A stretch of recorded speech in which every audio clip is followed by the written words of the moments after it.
Operation Sindoor எப்படி வெற்றிகரமாக நடத்தி முடிக்கப்பட்டது அப்படிங்கிற துல்லிய தகவல்களை இந்திய ராணுவம் இன்னும் சில நிமிடங்களில் 10 மணிக்குள்ள இந்த பிரஸ் கான்ஃபரன்ஸ் நடக்கும் என்று எதிர்பார்க்கப்படுகிறது. இந்திய அரசுடைய மத்திய அமைச்சரவையுடைய கேபினட் கமிட்டி ஆன் செக்யூரிட்டி, பாதுகாப்புக்கான அமைச்சரவை கூட்டமும் கூட கூடி முக்கியமான சில முடிவுகளை எடுக்க போகிறது அப்படின்னு அறிகின்றோம். இந்த நிலையில் கர்னல் சிவநாதன் நம்மோடு இணைந்திருக்கிறார். கர்னல் வணக்கம். அடுத்து நம்ம என்ன எதிர்பார்க்கலாம்? இது ஒரு ஒன் டைம் ஆபரேஷனா முடியுமா, இல்லை இது தொடர்றதுக்கான வாய்ப்பு இருக்கா? டெஃபினட்டா இது அவங்களோட ரியாக்ஷனை பொறுத்து இருக்கு. இப்போ பாகிஸ்தான் என்ன ரியாக்ட் பண்ண போறாங்க, இப்போ இதை அக்செப்ட் பண்றாங்களா? ஏன்னா இப்போ நம்ம அட்டாக் பண்ணது ஒன்லி டெரர் கேம்ப்ஸ்.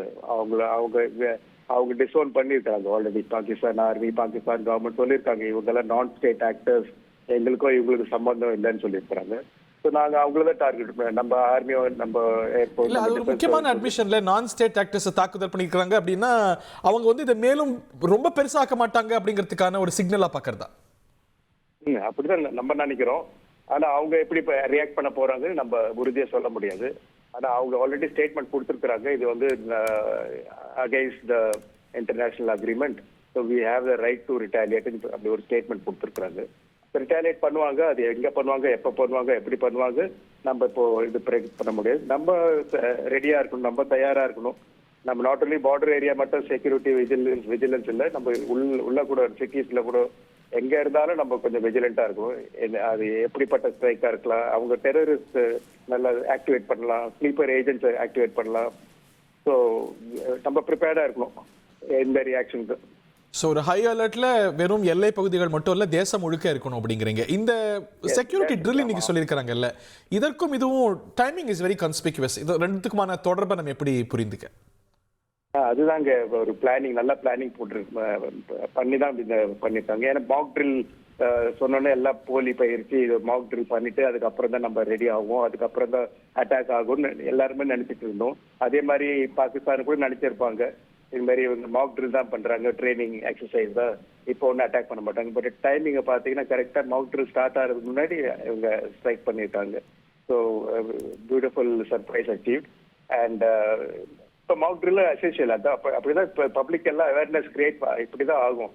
இந்த மாதிரி பயிற்சி கொடுத்தாதான் தெரியும், இது மாதிரி அட்டாக் வந்துச்சுன்னா, இது மாதிரி சூழ்நிலை இருந்தால் போர் ஆயிடுச்சுன்னா நம்ம என்ன பண்ணணும், எங்க ஒழியணும், எப்படி ரியாக்ட் பண்ணணும், எப்படி அந்த ப்ரொபகண்டாலாம் ஃபேஸ் பண்ணணும். ஃபால்ஸ் ப்ரொபகண்டா நிறைய நடக்கும், இப்போ மிஸ்இன்ஃபர்மேஷன் நிறைய இருக்கும். ஸோ உங்களை மாதிரி டிவி சேனல்ஸ் எல்லாம் நல்லா வெட் பண்ணி கரெக்டாக உறுதியான தகவல் தான் கொடுக்கணும். அப்போதான் பப்ளிக் கான்ஃபிடன்ஸ் பில்ட் ஆகும். அண்ட் நீங்க கேட்டபடி timing of attack was super சொல்லலாம். Very interesting. இப்போ இந்த ஒரு சர்வதேச அழுத்தங்கள் நம்ம மேலே கூடுறதுக்கான வாய்ப்பு இருக்குது. இந்த பிராந்தியத்தில் அமெரிக்கா ஏற்கனவே இதை எஸ்கலேட் பண்ணக்கூடாது அப்படின்னு அந்த அழுத்தம் பாகிஸ்தானுக்கு அவங்களை மேலும் இதை தீவிரமாக்காமல் இருக்கிறதுக்கு ஒரு டிட்டரண்டா இல்லை ஒரு காரணியாக இருக்கும்னு நினைக்கிறீங்களா? ஃபாரின் இன்டர்ஃபியரன்ஸ் ஆல்ரெடி இருந்துச்சு, இப்போ இன்னும் கொஞ்சம் ஜாஸ்தியாக இருக்கும். எல்லாருமே வார் வேண்டான்னு தான் சொல்லுவாங்க, இதை டிஸ்கரேஜ் பண்ணுவாங்க. ஸோ அதுக்கு ரெண்டு சைட்லேயும் ப்ரெஷர் இருக்குது. பாகிஸ்தானி சொசைட்டி இதுக்கு எப்படி ரியாக்ட் பண்ணணும்னு நினைக்கிறீங்க? இப்போ ஏன்னா பாகிஸ்தானி மக்களையோ இல்லை அங்கே இருக்கக்கூடிய ராணுவ கேந்திரங்களையோ நம்ம அட்டாக் பண்ணலை. ஸோ இதை அந்த சொசைட்டி போற விரும்புமா, இல்லை நம்ம இதை மேலும் பெருசாக்க கூடாது, ஏற்கனவே பொருளாதார பிரச்சனைகள் நமக்கு தலைக்கு மேலே இருக்கு அப்படின்னு நினைக்குமா? அந்த சொசைட்டியோட ரியாக்ஷனா நீங்க ரீட் பண்றது என்ன? சொசைட்டின்னு கேட்டிங்கன்னா அவங்களும் நம்மள மாதிரி தான். ஸோ அவங்களுக்கும் வார் வேண்டான்னு தான் தோணுது. மெஜாரிட்டி அப்படிதான் தோணும். ஆனால் இந்த ஃபேனட்டிக்ஸ் இருக்கு, with religion based and also terrorist influence. And நிறைய பேர் இது ஒரு பிஸ்னஸ் ஆப்பர்ச்சுனிட்டி கூட பார்ப்பாங்க, அண்ட் பொலிட்டிக்கல் பவர் கெயின் பண்றதுக்கு. ஸோ இது மாதிரி இன்டர்னல் பாலிடிக்ஸ் நிறைய இருக்கு அந்த கண்ட்ரில. அவங்க ஒரு சாலிட் கவர்மெண்ட் இல்லை அங்க. நம்மள மாதிரி ஒரு கவர்மெண்ட், ஒரு டிசிஷன் பேஸ்ட் பாலிசி இருக்கு அங்க. கவர்மெண்ட் தனி, ஆர்மி தனி, டெரரிஸ்ட் ஆர்கனைசேஷன் தனி, பப்ளிக் தனி, அது வேற வேற ரிலீஜியஸ் குரூப்ஸ் அவங்களோட தாட் ப்ராசஸ் வேற. ஸோ ஒரு மிக்ஸ்ட் ரியாக்ஷன் தான். ஆனால் ஓவரால் பார்த்தீங்கன்னா ஜனங்களுக்கு யாருக்கும் அந்த போரெல்லாம் பிடிக்காது. It depends on who you ask அப்படின்னு சொல்றீங்க. பாகிஸ்தானை பொறுத்த வரைக்கும் நீங்க சொன்னது போல ஒரு வழமையான நாடு இல்லை, ஒரு விசித்திரமான நாடு.